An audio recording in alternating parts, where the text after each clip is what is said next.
इस्लामाबाद के पिशावर मोड़ पर डेरा डाले आज़ादी मार्च के शुरा ने वक्त गुजारी के लिए सरगर्मियां ढूंढ ली।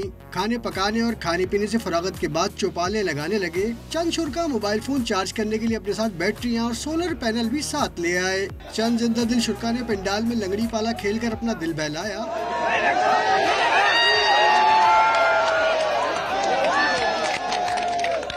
पंडाल में बोरियत ने सताया तो शुरा ने शहर इक़्तिदार का मटर गश्त शुरू कर दिया।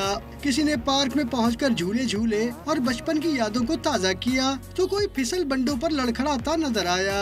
कुछ शुरा चिड़ियाघर की सैर को भी पहुंच गए, जहां उन्होंने टी कप और डोलियों में बैठकर खूब मजे लिए। इधर ये देखते हैं सारे जानवर और चिड़ियाघर में वो हमें बहुत मजा आ रहा है। शेर हैं, चिड़िया हैं, बहुत बहुत बड़े बड़े मकामात हैं। हमने बहुत जबरदस्त एंजॉय किया। इधर झूले में झूले अल्हम्दुलिल्लाह बहुत बड़ा मजा आया।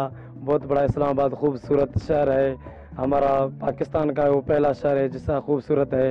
ऐसे शहर हमने कभी जिंदगी में नहीं देखा। मौलाना फजलुर रहमान के सियासी मुतालबात तो अपनी जगह, मगर इस्लामाबाद में हर सू दिखाई देते धरने के शुरा के तासुरात बता रहे हैं कि इस ख्वाब नगरी से वापस जाने का कोई इरादा फिलहाल नहीं रखते।